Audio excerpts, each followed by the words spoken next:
కవితా వైభవాన్ని, అవధాన వైభవాన్ని 7 తరాలకు అందిస్తున్న మహానుభావులు, వారికి స్వాగతం. అట్లానే మా సోదరుడు దీవి సత్యనారాయణ గారు పద్యకవి, అద్భుతంగా పద్యాలను ఆలపిస్తారు. గొప్ప యొక్క పద్యాలను ఆలపించినటువంటి మాతృమూర్తి రాధారావు కూడా, అట్లనే శర్మ గారు కూడా వారితో పాటు వచ్చారు, వారికి తెలుసు. అట్లనే ఎదుర్కొన్నటువంటి ఆంధ్రదేశాన్ని పద్య దేశంగా, పద్య సీమగా మార్చినటువంటి వారు ఎవరంటే కొప్పరపు. వారు ఇవాళ జంట కవులు వారు చాలా మంది ఉద్భవించడానికి కారణం, వారికి స్ఫూర్తినిచ్చిన వారు కొప్పరపు. మానవ మేధకు అందరి మహాకవులని మనం చెప్పచ్చు. ఎందుకని మానవ మేధకు అందరి మహాకవులు అంటే, గంటకు 500 పద్యాలు ఆసువుగా చెప్పడం అంటే సామాన్యమైన విషయం. శతావధానం చేయటువంటి కూడా 2 రోజులు 3 రోజులు చేస్తున్నారు. ఒకే రోజులో 2 శతావధానాలు చేసినప్పుడు గొప్పవాళ్ళు అంటే మార్పులో జరిగిన సభలో మనుచరిత్ర నుంచి 380 పద్యాలను అరగంటలో చెప్పేశారు. అంటే వాస్తవికంలో కవిత్వాంశం ఉండదంటారు. కానీ మహాకవులు కాబట్టి ఆ మహాకవుల యొక్క ఆసుకవిత్వంలో అద్భుతమైన కవిత్వాంశ కళలు చెప్పి అందరూ కూడా చెప్పుకున్నారు. కొప్పరపు కవుల ఇల్లు కవితల ఇల్లు అని చెప్పారు. చూడండి ఎంత గొప్పగా చెప్పారు. అవును, నిజమే. తర్వాత కూడా మరి కవులయ్యారు. అట్లాగే ప్రసాదరాయ కవులు కూడా వారి సంబంధించిన వారే. అంతకుముందు మన తల్లిదండ్రులు కూడా కావ్యాలు రాసిన వారే. కాబట్టి కొప్పరపు కవుల ఇల్లు కవితల ఇల్లు అని చెప్పడం నిజమైనటువంటి విషయం. సరే, కొప్పరపు కవులు అంత వేగంగా అంతకుముందు ఎవరు చెప్పలేరు, ఇంకా తర్వాత కూడా ఎవరు చెప్పలేరు అని చెప్పేటువంటి ఆ మాట కూడా ఒక్కరు వారు అన్నారన్నమాట. అట్లానే వారి యొక్క సమస్యాపూరణ నైపుణ్యం కానీ, ఒకసారి గుంటూరులో జరిగిన సభలో తిరుపతికి అవుతున్నారు. ఆ సందర్భంలో ఒక సమస్య ఏదో మరి లేట్ అయింది. అప్పుడు ఎదురుగా కూర్చుంటూ సుబ్రాయ శర్మ గారు అనుకుంటారు. ఆయన అద్భుతంగా పద్యాన్ని చెప్పాడు. చాలా ఆనందపడ్డారు. తిరుపతి ఎక్కడ కొడుకున్నారు, చాలా బాగా చెప్పారు సుబ్రాయ శర్మ గారు అని చెప్పి జరిగింది. తర్వాత మరుసటి రోజు కుర్చీ వ్యవహారం, అది పెద్దగా ఉండడం, తర్వాత రావడం మధ్య తేడా రావడం ఈ విషయం. కానీ అంత అద్భుతంగా చెప్పగలిగినటువంటి మహాభావుడు కొప్పరపు కవులు. తర్వాత వారి వర్ణనా చాతుర్యం కానీ, వాక్పటుత్వం కానీ చాలా అద్భుతంగా ఉందని చెప్తారు. అట్లనే ఆయన పలికిన ప్రతి పలు కూడా పద్యమైనట. గొప్ప శ్వాస విశ్వాసాన్ని కవిత్వాలు చెప్పి సెలవున తిరుపతి వేటూరు ప్రభాకర్ శాస్త్రి గారు ఆ మాట కూడా అంటారు. మరి ఇంత గొప్ప కవుల గురించి కళాపీఠం ఏర్పాటు చేసి ఆయన వాళ్ళ మాతామహుల పేరుతో వారి పేరు ఉంటుందన్నమాట. సుబ్రాయ శర్మ గారు, మా శర్మ గారు అంటారు. అందరి చేత కూడా మా సత్యనారాయణ అన్నట్టు మా శర్మ అంటే అందరికి ఎంతమందికి పరిచయం అంటే, ఆయన వీడియో చూస్తుంటే పివి నరసింహారావు గారు వచ్చారు, మరి కళాతపస్సు విశ్వనాథ్ గారు వచ్చారు, బాలసుబ్రహ్మణ్యం గారు వచ్చారు, ధర్మవరం సుబ్రహ్మణ్యం గారు వచ్చారు. మహామోహన్ అందరూ కూడా 20 సంవత్సరాలు అవుతున్న కళాపీఠంలో మరి విశాఖపట్నాన్ని రప్పించి ఎంత వైభవంగా ఆయన మహాసభలు నడుపుతుంది. మీరు అద్భుతంగా తెలుసుకుని ఆయన పద్య ధార కూడా వారిని చూడకపోవచ్చు, కానీ వారు పద్యం చెబుతుంటే అదే ధార ఆసుధార కనిపిస్తుంది. అంత అద్భుతంగా ఆ చక్రవర్తి మాసరి గారు వారు రాక మా ఉపాధ్యక్షుడు మురళి సుధాకర్లో ఇక్కడ ఏర్పాటు చేసుకోవడానికి అనుమతించారు. మేడం గారి చక్కటి కొప్పరపు పద్యాలు ఆలాపంతో వాళ్ళ కార్యక్రమం అనేది ప్రధానంగా ఉపన్యాసం చేయడం కోసం దేవి సత్యనారాయణ గారు వారు ఉపన్యసిస్తారు.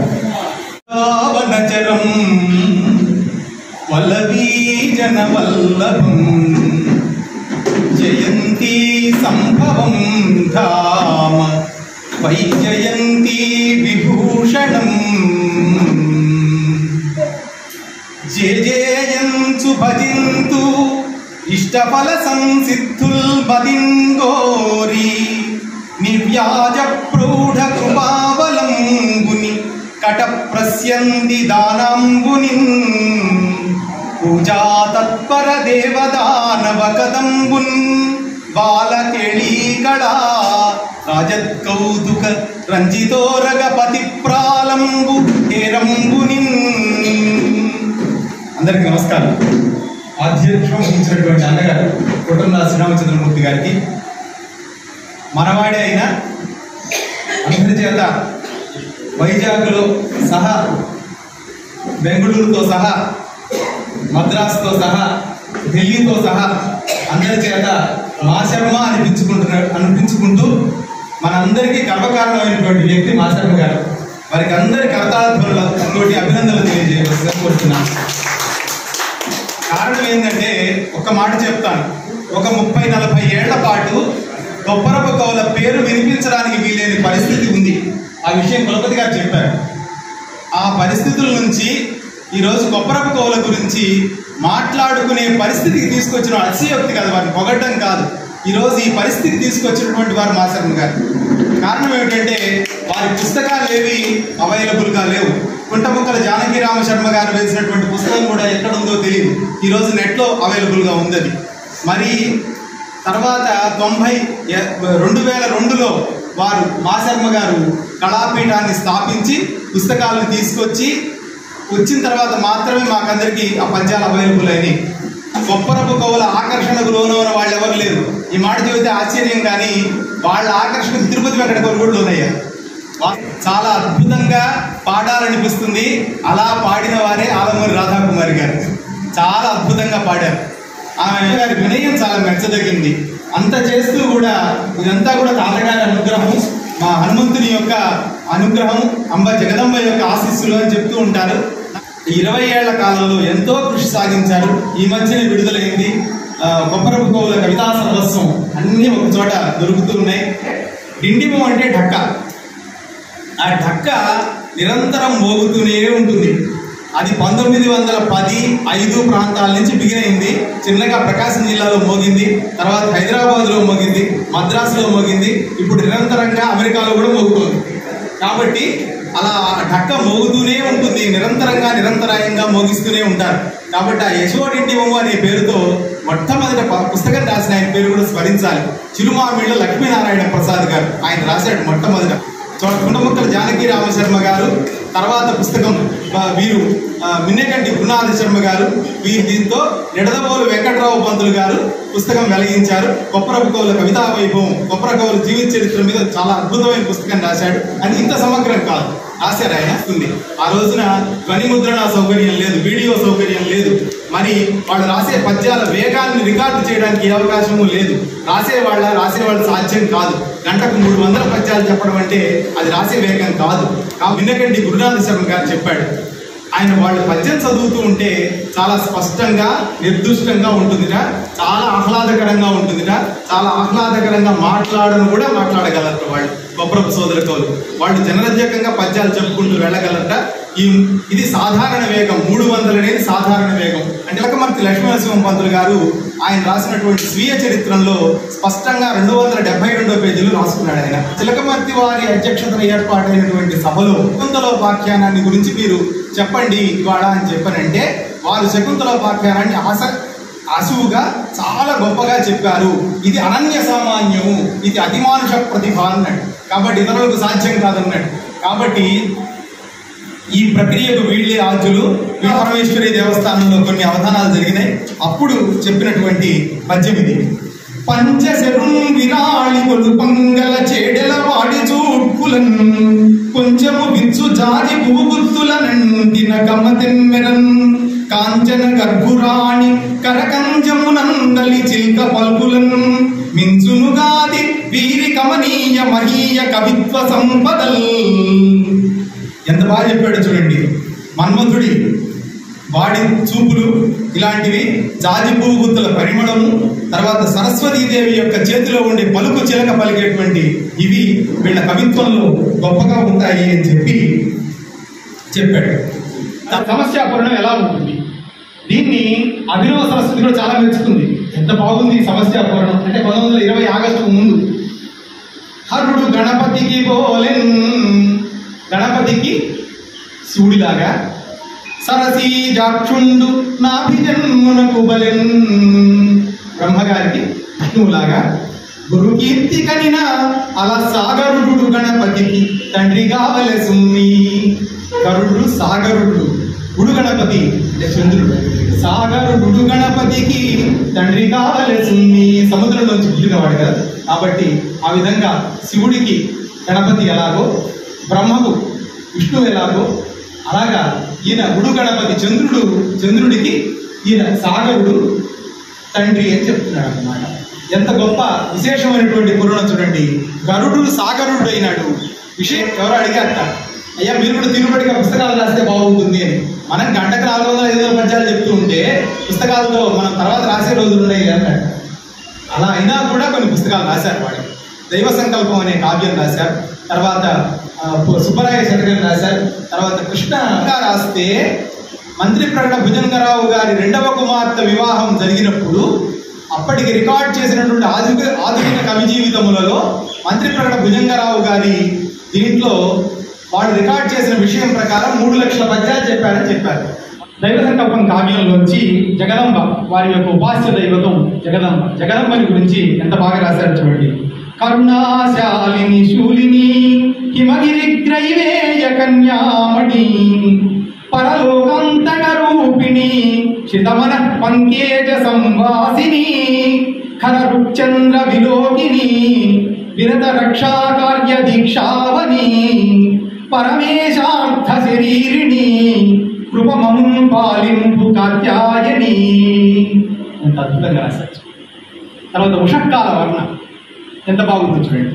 కాంచీపురేశ్వరి కాంచికా ప్రారంభ మృదుధామ నిష్యంద మధుగ్రోలి తిరుమల నాయకోదర భాగ భాసుర శ్రీగంధ పరిమళ శ్రీలదోగి దాక్షిణాత్యావనీధవ పురంధీతము కస్తూరి చర్చల కలసియాడి పూత పినాకిని స్రోతస్విని మణి కలోల డొలిగా కలనదేలి అతి పరిశ్రాంత కామినీ పతివరంగ ఘర్మ శైలాపనయ సౌఖ్యకారి హారి పరిమళ తనూ విహారి తా బయలు వెడలే మంద పవన కుమారుడానంద రాశి. తర్వాత క్షకార ప్రాసంతో చెప్పడం చాలా కష్టం. పద్యం చూడండి ఎంత బాగా చెప్పారు. పుక్షేంద్రధ్వజ నీ కటాక్షమునకై ఊహింద్రు మౌనీశ్వరుల్ పక్షీంద్రధ్వజ బాణ నింగులుచు సద్భక్తుల్ బిడవు జాదులవు దక్షద్వేష భవత్పదాశ్రితులకు తావోను మోక్షంబు గోధ్యక్ష నన్ కృపరక్షసేయగదే మీనాక్షీశ సోమేశ్వర. సోమేశ్వర శతకం నుంచి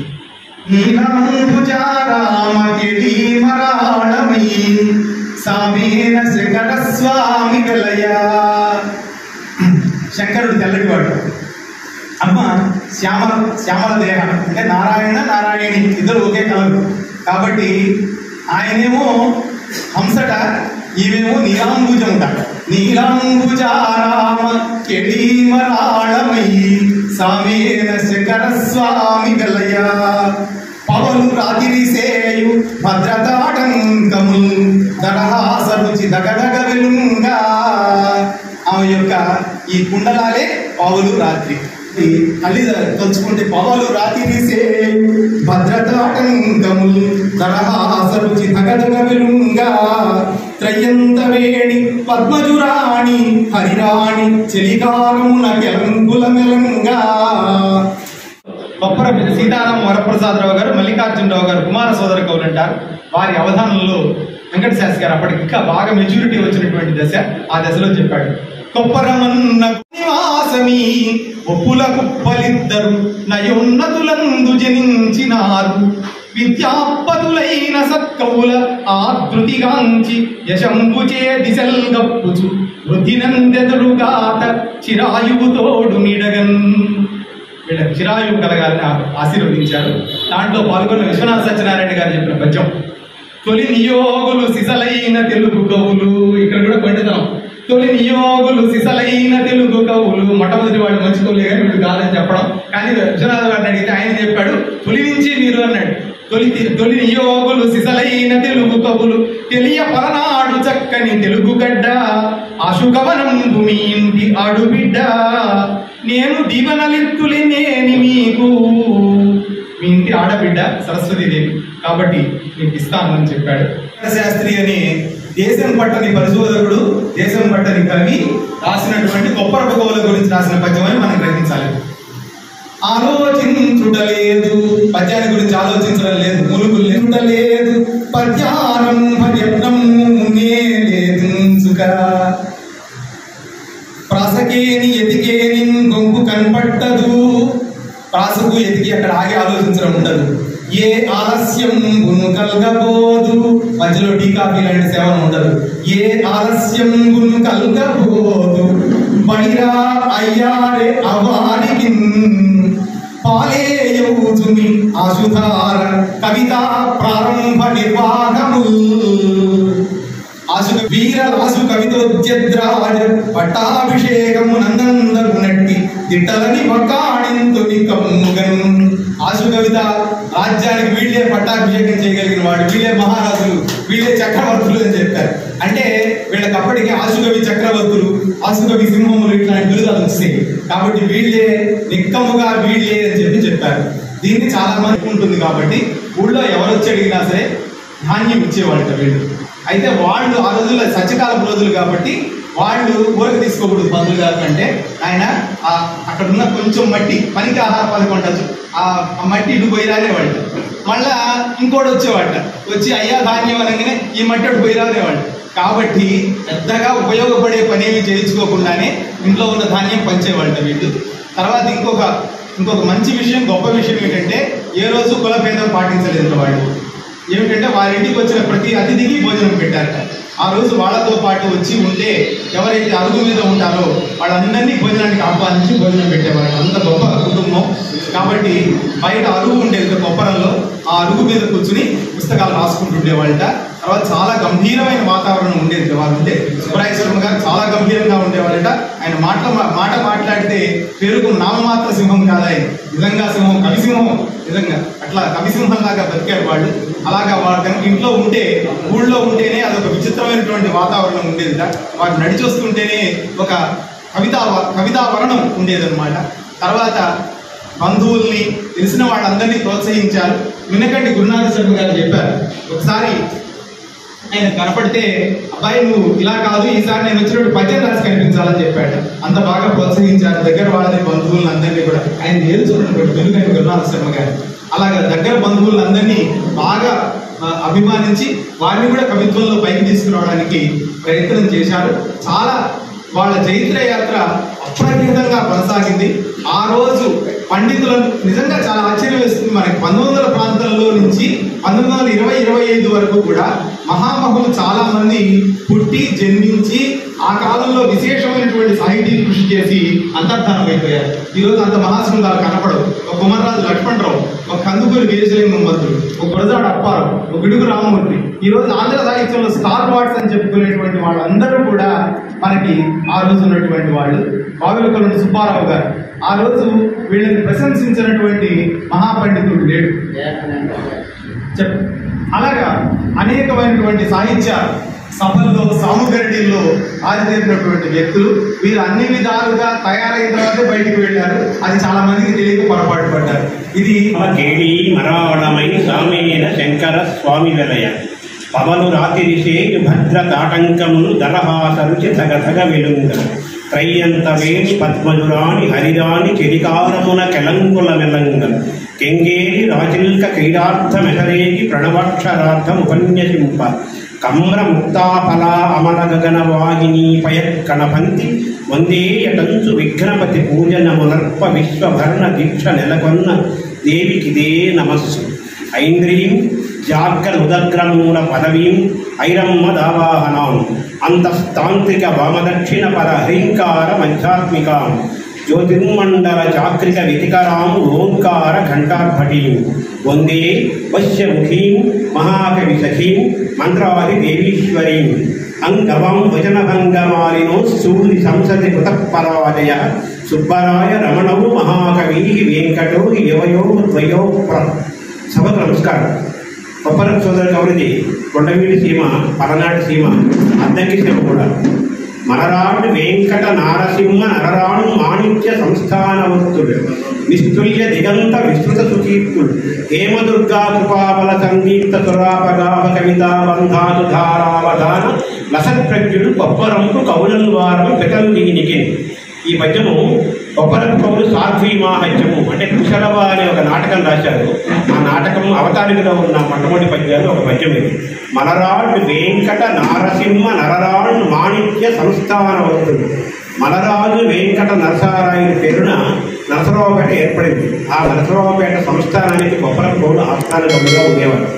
అయితే కొప్పరం సోదర కవులు కేవలం ఒక ఆస్థానానికే పరిమితం కాకుండా అటు గద్వాలుడి చెన్నపట్టణము మధ్యం గల దేశమున అన్నట్లుగా అన్ని ఆస్థానాల్లో, అన్ని సంస్థానాల్లో, అన్ని పల్లెలలో, పట్టణాల్లో, రాజధానుల్లో కూడా పద్యాన్ని వెలిగించారు.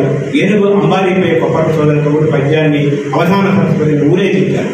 అటువంటి కొప్పరం సోదర కవులకు సంబంధించిన సభ అద్దంకిలో జరగటం చాలా సౌభాగ్యంగా నేను భావిస్తున్నాను. సత్యనారాయణ గారు అద్భుతంగా మాట్లాడారు. మాట్లాడటం కాదు, కొప్పరం సోదర కవులైతే కొప్పరం సోదర కవులే వారు అలా మాట్లాడించారనిపిస్తుంది. వారిని సరస్వతి ముఖస్థము, కంఠస్థము, హృదయస్థం అంటారు. వారు కొప్పరం కవుల యొక్క ఆత్మని, కవితాత్మని ముఖస్థం చేసుకున్నారు సత్యనారాయణ గారు. సభను ఏర్పాటు చేయడం కూడా దాని వెనకాల పెద్ద భక్తి ఉంది. ఆ భక్తి ఏంటంటే మన అవధాన పట్ల, పద్యం పట్ల, కవిత్వం పట్ల, ఈ నేల పట్ల ఉండే అపారమైన భక్తితో కుటుంబరాజు వారి కార్యక్రమం ఏర్పాటు చేశారు.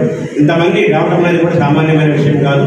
కంటికి నిండిన సత్సభ పంటికి 10 నూరులుగా పలికించి పని గంటలు వీరనిపించి అకంటక జయమిడిన నిన్ను కంటికి తల్లి అన్నారు కొప్పరం సోదర కవులు. కనకదుర్గ అమ్మవారిని దర్శనం చేసుకుంటూ కంటికి నిండిన సత్సభ అంటే అక్కడ 1000 మంది ఉన్నారా, 10,000 మంది ఉన్నారా, 5 ఉన్నారా, 1 ఉన్నారా, 2 ఉన్నారా? సత్సభ అంటే సత్సభ్యులు, మంచి సభ్యులు ఉన్న సభ, అది సత్సభ అవుతుంది. కంటికి నిండిన సత్సభ, కంటికి నిండుగానే ఉంది ఈ సభ, ఇది సత్సభ కూడా. కంటికి నిండిన సత్సభ పంటికి 10 నూరులుగా పలికించి పలి దంటలు వీరనిపించి అకంటక జయమిడిన నిన్ను కంటిమి తల్లి, అకంటకమైన జయమునిచ్చావు తల్లి అని దుర్గా అమ్మవారిని వాళ్ళు కొప్పరం పిలుచుకుంటారు. కొప్పరం సోదర కవులు ఇద్దరు కూడా దుర్గాదేవి హనుమత్ ఉపాసకులే కాదు, దుర్గాదేవి హనుమత్ అంశతో ఉంటారు. వెంకట సుబ్బరాయ కవి తన 5వ ఏట 27 పద్యాలతో ఆంజనేయ స్వామికి హనుమత్ కవచ రూప నక్షత్రమాల అని 27 పద్యాలు రాశారు. దుర్గాదేవి సుబ్బరాయ కవి గారికి 4 బీజాక్షరాలు రాసిందని ఐతిహ్యం కూడా ఉంది. వాళ్ళు సుబ్బరాయ కవి గారు ముందుగా ప్రారంభించారు. తర్వాత రమణయ్య గారు కలిసి ఇద్దరు సోదర కవులుగా కవితా జయప్రయాత్ర చేశారు. వర్షాష్టకము నాడే వాణీస్వరూపుడోయన శతకముల నల్లినామని సుబ్బరాయ కవి గారు 46 మరణించారు. ఆ సందర్భంగా ఆయన సోదరుడు వెంకటరమణ కవి ప్రౌఢ భారతి స్మృతి అని పద్యాలు రాశారు. అందులో 8 ఏళ్లకే నువ్వు శతకాలు రాశావు, 12 ఏళ్ళు నిండక ముందే అష్టావధానాలు చేశావు, 16 ఏళ్ళు కూడా రాకముందే శతావధానం చేశావు, 20 హాయనాలేని నిండక ముందే ఘటికా త్రిశతి కావ్య కర్తమైంది. 20 హాయనాలంటే 20 ఏళ్ల వయసు నిండక ముందే ఘటికా త్రిశతి కావ్య కర్తమైంది. ఘటిక అంటే గడియ, గడియ అంటే 24 నిమిషాలు. 24 నిమిషాల్లోనే 300 పద్యాల వేగంతో ఆసుగా కావ్యాలు నిర్మించావు, ఎన్నో బిరుదు భూషణాలు పొందావు. ఇవన్నీ కూడా ఇంత చిన్న వయసులో ఇవన్నీ చేసి సాధించి నీతో పాటు మమ్మల్ని కూడా కలుపుకొని కొప్పరం సోదర కవులని ఒక మహాఖ్యాతిని మాకు కూడా అందించావు అంటూ వెంకటరమణ కవి, సోదర కవులు 2వ వారంలో వెంకటరమణ కవి అన్నగారిని స్తుతిస్తూ స్మరిస్తూ రాసిన పద్యాలు అద్భుతంగా ఉంటాయి, కరుణ రసాత్మకంగా ఉంటాయి, వీర రసాత్మకంగా కూడా పద్యాలు ఉంటాయి. కొప్పరం సభాభాగములంతకు మళ్ళీ సూన మరందసార కవితా మాహత్యమును గూర్చి విద్వన్లోక భ్రమర ప్రమోద రుచులను ఒప్పందించి తీవు అట్లే రంజిల్లంజేయము నేరు నాద నృప గోష్ఠిని రాజరాజేశ్వరి అంటారు. కొప్పరం సోదర కవులు దుర్గాదేవిని, ఆంజనేయ స్వామిని కొలుచుకొనే వారు ఏ సభనైనా ప్రారంభిస్తారు. పల్లెలు పట్టణాలు రాష్ట్రసీమలు పల్లి పట్టణ రాష్ట్రసీమల సభాభాగములందింతకు మళ్ళీ సూన మరందసార కవితా మాహత్యమును గూర్చి విద్వన్లోక భ్రమర ప్రమోద రుచులను ఒప్పందించి తీవు అట్లే రంజిల్లంజేయము నేడు నాగ నృపగోష్ఠిని రాజరాజేశ్వరి అని కొప్పరం సోదరు చెప్పారు. ఇందాక నుంచి సత్యనారాయణ గారు మాట్లాడిన దాంట్లో తిరుపతి వెంకట కవులు, కొప్పరం కవుల వివాదాలు ఒక సాహిత్యపరమైన వివాదాలు. తిరుపతి వెంకట కవులు ఇద్దరు, కొప్పరం సోదర కవులు ఇద్దరు, వారిద్దరూ కలిపితే 4 అవుతారు. అది కవి బ్రహ్మ స్వరూపం, బ్రహ్మ చతురాన్ని అన్నారు కదా. ఆ 4 ఒకటే, వాళ్ళు వేరు కాదు, వీళ్ళు వేరు కాదు. లౌకికంగా తాత్కాలికంగా జరిగినవి. వాళ్ళు ఎప్పుడు కూడా తిరుపతి వెంకట కవులు, కొప్పరం కవులు 4 ఒకటే. అది అమ్మవారి స్వరూపము, బ్రహ్మ చతురాన్ని అన్నట్టుగా కవి బ్రహ్మ స్వరూపము. ఆ 4 పాదాలు, ఆ చరణాలు, ఆ పద్య చరణాలు మనందరికీ కూడా ఒక పూజనీయమైన పద్మ పాదాలుగా మనం భావించాలి. ఆ 2 జంటలను మనం ఎప్పుడు నమస్కరించుకోవాలి. ఎక్కడ రుచినం కవులే, ఎక్కడ దూడ శతావధానుడే, మరెక్కడ దూడ నాసు కవులే, ఇంకెక్కడ దూడ ప్రబంధకర్తలే, దిక్కరులంచు పేరుబడిన తిరుపతి వెంకట సూరులేవు ఆ పక్కన నెల్ల నీ కడుపు పండినదమ్మ తెలుగుదేశమా అన్నాడు. ఈ పద్యం అనేది వేలూరు శివరామ శాస్త్రి గారు. ఎక్కడ చూసినా కవులు, ప్రబంధకర్తలు, అవధానులు, కావ్యకర్తలు ఇలాగా ఆంధ్రదేశం అంతా విరాజిల్లేవాడు. అటువంటి రోజులు ఆ కాలంలో తిరుపతి వెంకటేశ్వర కొబ్బరి కాలంలో ఉండేవి. అటువంటి రోజులు మళ్ళీ రావాలని మనం ఆశిద్దాము. ఈ ప్రాంతం అంతా పద్య భూమి, పద్యాల పంటలు పడిన భూమి ఈ ఆంధ్ర భూమి అంతా కూడా. ముఖ్యంగా మన ఈ ప్రాంతం అంతా కూడా అవధాన పద్యాలు, నాటక పద్యాల ద్వారా గొప్పగా చైతన్యవంతమైన ఒక పద్య క్షేత్రం. శ్రీనాథుడు, ఎర్రాప్రగడ, తెనాలి రామకృష్ణుడు ఇక్కడే గార్లపాడు పలనాడు ప్రాంతం, ఇక్కడి నుంచి ఆయన తెనాలి వెళ్ళాడు. జాషువా, కొప్పరపు కవులు, నన్నెచోడుడు, వినుకొండ వల్లభరాయుడు, పావులూరి మల్లన వీళ్ళందరూ ఈ ప్రాంతం వాళ్ళే. గొప్ప పద్యసీమ ఇది ఈ ప్రాంతము. అటువంటి ప్రాంతంలో కొప్పరపు కోరి గురించి మనం తలుచుకున్నాము. కొప్పరపు కోరి ఇక్కడే కొప్పరం, ఆ పక్కనే ఏల్చూరు. ఆ ఏల్చూరులోనే వాళ్ళ గురించి చెప్పారు కోటరాజు రామకవి గారు, కులపతి గారి ముత్తాత గారు. ఆయన అష్టావధానం అనర్గళంబుగజేయ చేయెత్తి ఎవ్వడు ఆశీర్వదించి ఆసుధారక పద్యం అల్లంగ శబ్దము నోటికి ఎవ్వాడు నూరిపోసి లక్షణ లక్ష్యము లక్షల పరిధిగా నేర్పుమై ఎవ్వాడు నేర్వజేసి ప్రతివాదివాదము పరిభవింపగగాను సామర్థ్యమెవ్వాడు సంఘటించే తనకు గల అట్టి శిష్య బృందములు అన అగ్రణిగా నన్ను ఎవ్వడు అనుగ్రహించే అభినుతించగా అట్టి విద్యా పణీంద్రు రమ్య గుణసాంధ్రు కోతరాజ్ రామచంద్రు అని గురువు కోతరాజు రామకవి గారి గురించి కొప్పరమేశ్వర కవి చెప్పుకున్న పద్యం ఇది. రాముడు రామకృష్ణ శాస్త్రి గారి సంస్కృతం నేర్చుకున్నారు. ఆయన వైదికి, కోతరాజు రామకవి గారు నియోగి వైదికి ఏమీ లేదు, అంతా సరస్వతి స్వరూపము, మనమంతా మనుషులంతా ఒకటే. అందుకని ఇవన్నీ కూడా సత్యనారాయణ గారు చెప్పారు. నియోగి వైదికి విభేదాలు ఇవన్నీ ఒట్టి మాటలు. వ్యక్తిగతంగా ఉండే అసూయ, స్వార్థాలు, అహంకారం, దర్శకవర్గంతో అన్ని ప్రవర్తిస్తుంటారు. దానికి కొంతమంది అతీతులు కాదు. మహాకవుడైన వాడు, ఉపాసకులు వీటికి అతీతంగా వాళ్ళు ప్రవర్తిస్తారు. తిరుపతి వెంకటేశ్వర అంటే కొప్పరపు వారికి అపారమైన గౌరవం, పితృతుల్యులుగా భావిస్తారు. తిరుపతి వెంకటేశ్వర సుధీశ్వరుడార మహేశ్వరి కృపాపరిపరణం భవ్యమతి వల్లభకానద సర్వసత్ కవీశ్వర ధరణీశ్వరార్పిత లసత్ రసవత్పద వైద్య మండనాదరణ గుణ ప్రభూత కవిత వరిత వైతానురాగ సుందరత ముక్కులార రచితాద్భుత హృత్పరిత ప్రబంధ బంధురత హృద్య పద్యతే తోషిత పండిత మండలి శుద్ధ సరచత నిసరన్ మధురిత ప్రమకారి ఉదశ్రువాయ్ చీకర పరిషిక్త హస్తపట కల్పిత శీతల వాతపూర్త విస్ఫురిత తను సుధాకరిత పుణ్య జనస్థితి విరామ సంపరిత సమస్త పట్టణ నివాస జనాంచిత మానసాంతరాంగుడి తనవాన మదరస భూమిత పచ్చ కవిత్వ మల్లికా పరిమళ దాస హిక్కువర మధుర కేతురుడార ఉత్కరమరుడార మిత్రన తామర సాగర మిత్రుడార సుస్థిర పరమోపకారముడ హిందువులార శతావధాన ధీపరిణితులార పూర్వకవి బాంధవులార విధేయులైన సోదర కవులించు వందల శతములివే కరుణం గ్రహించుడి. ఇది తిరుపతి వెంకట కవులపై చెప్పిన పద్యం. ఇంతటి భక్తి కొప్పరపు కవులు తిరుపతి వెంకట కవులపై ఉందంటే వాళ్ళ మధ్య వివాదాలు, విభేదాలు అన్న మాట శూన్యమని మనం భావిద్దాము. సరిగా శతావధానములు చక్కగా చేసుడు వారు పూర్వమే వరలిని నేడు లేరని వార్తలు కళ్ళలు. సరిగా శతావధానములు చక్కగా చేసుడు వారు పూర్వమే వరలిని నేడు లేరని వార్తల కళ్ళలు. దివ్య భక్షరీభర పరిపూరితాద్భుత సభాసలంకరణ ప్రచార సుందరకర భావభావుకత్తర భవదీయ వధాన సంపదం. ఇది తిరుపతి వెంకట కవులు కొప్పరపు కోరిపై చెప్పిన పద్యం. తిరుపతి వెంకట పద్యం. అలాగే ఇందాక చెప్పారు సోదర కవులకి వారి దేవశంకల్పం కావ్యం వాళ్ళ జీవితంలో జరిగిన ఒక చిన్న ఘట్టాన్ని తీసుకొని ఒక ప్రబంధంగా అడిగారు. వారు ఆరోగ్యం కోసమని ఏలూరులో రాజా మంత్రిపడ భుజంగాల భక్తుల ఇంటికి వెళ్తారన్నమాట. అక్కడ వైద్యులు ఉన్నారంటే సోదర కవుల్లో సుబ్బరాయ కవి గారికి ఆరోగ్య సమస్య వస్తుంది. జమీందారు గారి ఇంటికి వెళ్ళిన వెంటనే పూర్తిగా లోపలికి రాకముందే ఒక అతను భయంకరంగా దుమ్ముతాడు. గాంధీవదన జయోద్దండ కాండాహరి తిన్నగాని కలంతకున్నవాని కైటభాంతకు నిరాఘాట సంకత్వని విన్నగాని చెరింపకున్నవాని కాలకాలుని పాలకీలి కీలాలంబు కన్నగాని ఎదుర్చియున్నవాని అంబోది సంభవ హారాహరంబు పైగొన్నగాని భీతినున్నవాని విందిమే గాని వినమెందు విశ్వలోక భూత సంఘాత ఘాతక భూత నిశిత పటాత్కార ద్రంచిక పటుల చెట్టుల భీకరామ సుతారవా పేట భీతి. ఇది ఉన్నపడంగా అతను తుమ్మిన వెంటనే చెప్పిన కొప్పరపు కోరి పద్యం ఇది. గాంధీవదన జయోద్దండ కాండాహకి తిన్నగాని కలంతకున్నవాని. అర్జునుడి యొక్క బాణం దెబ్బ తిన్నా కానీ ఎటువంటి భయం లేకుండా నిర్భయంగా ఉన్నవాడిని చూశాను. గాంధీవదన జయోద్దండ కాండాహకి తిన్నగాని కలంతకున్నవాని కైటభాంతకు నిరాఘాట శంఖత్వని విన్నగాని చెరింపకున్నవాని. విష్ణుమూర్తి యొక్క శంఖ రవాణి విని కూడా ఏమాత్రం భయపడకుండా ఉన్నవాడిని చూశాను. కాలకారుని బాల కీలాలంబు కన్నగాని ఎదిర్చియున్నవాని కాలకారుడి యొక్క కాలచక్ర నుంచి వస్తున్న దాన్ని కూడా తట్టుకునేవాడిని చూసాం. కాలకారుని పాల కీలాలంబు కన్నగాని ఎదిర్చి ఉన్నవాని అంబోధి సంభవ హారాహలంబు పైకొన్నగాని భీతునున్నవాని. ఆ విషయం అంబోధి సంభవుడి యొక్క విషయం పైకి వచ్చినా కానీ ఇవి ఎటువంటి భయం లేకుండా ఉన్నవాడిని. అంబోధి సంభవ హారాహలంబు పైకొన్నగాని భీతునున్నవాని. ఇందుమే విన్నాము వినమెందు విశ్వలోక భూత సంఘాత ఘాతక భూత నిశ్చపట పటాత్కార ద్రంటిక కొట్ల చెట్ల భీకరామ సుధారవాపేత. ఇది నేను కొప్పరగోలు భజన అప్పచెబుతున్నాను. నేను చెప్పిన దానికంటే వేగంగా కొప్పర కవులు అప్పటికప్పుడు చెప్పారు. అది కొప్పరగోలు ప్రత్యేకత. కొప్పరమన్న గోపురము గోపురమన్న భాంగివాసము ఈ ఒక్కుల గొప్పలు నిధులు నయోన్నతులందు జనించినారు. విద్యాపతలైన సత్కముల ఆదుతి లాంటి యశమ్ముతి దిశంగప్పు ఉదినందులు గాత చిరాయువు తోడునేడగను.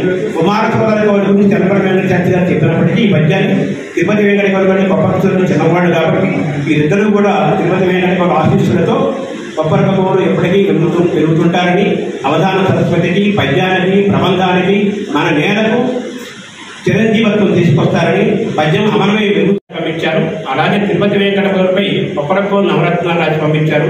వాళ్ళు మన కవిరత్నాలు, అవధాన కవిరత్నాలు కాబట్టి వాళ్ళంతా ఒకటే. అది విషయం కాదు. కొప్పరమ సోదర కవులు ఆసుగా చెప్పిన దాంట్లో కవిత్వాంశం ఉన్నదనే మాట మహాకవుల విషయంలో చెల్లదు. మహాకవి వచించిన రచించిన మహాకవిత్వమే వస్తుంది. కొప్పరమ సోదర కవులు పలికల పలుకులన్నీ పద్యములయ్యడు ఏమి చెప్పుతున్నట్టు ప్రభాకర శాస్త్రి గారు. నాటకుదను నిరంతరము నాట్యము సల్పుటకి సహోదరుడు పలుకు వెలందినట్లు తొలివామున పరిచిలో ఎటతేనిజం చిలికల ఎట్లు విందసుకు చెప్పిన పద్యములెల్లా ఒక్కరే పలికల పలుకులన్నీ పద్యములయ్యడు ఏమి చెప్పుతునంటారు. పలికల పలుకులే పద్యములైన కొప్పర సోదరుల గురించి మనం ఏం చెప్పగలుగుతామని వేటూరి ప్రభాకర శాస్త్రి గారు అన్నారు. కాబట్టి వాళ్ళు రచించిన వచించిన మహాకవిత్వమే వస్తుంది.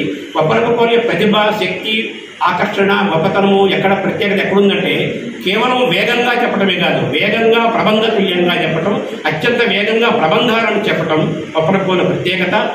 అది దుర్గాదేవి హనుమత్ ఉపాసన ద్వారా వాళ్ళు సాధించుకున్నది. పూర్వజన్మ తప ఫలం వల్ల వాళ్ళు అమ్మవారు కొప్పరకోల రూపంలో ఈ భూమిపై వచ్చి పద్య సరస్వతిగా విరాజిల్లి అవధాన కవిత సరస్వతిగా వెలుగొంది మళ్ళీ అమ్మవారు ఆ స్థానంలో వెళ్ళిపోయింది మనం భావిద్దాము.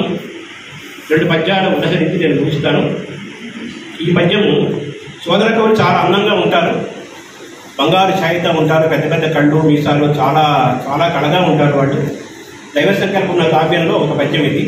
వాళ్ళ ఊరి నుంచి వాళ్ళ సొంతమామ ఊరు వెళ్తుంటే ఆ గుర్రబండికిలో పైన ఎదురు ఉంటుంది. దానికి చిన్న రంధ్రం నుంచి సూర్యుడి కిరణాలు వాళ్ళ శరీరంపై పడతాయి.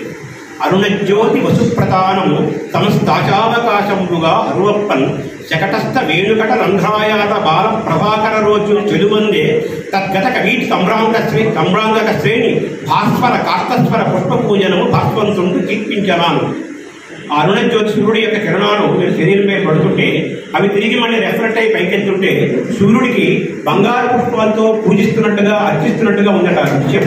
అరుణజ్యోతి వసుప్రధానము సమస్తాశావకాశముగా అరువప్పన్ శకటస్థ వేణుకట రంధ్రాయాత బాల ప్రభాకర రోజులు చెలువందే తద్గత కవీటి కమ్రాంగక శ్రేణి భాస్వర కార్తస్వర పుష్ప పూజనము భాస్వంతుండు కీర్తించనా.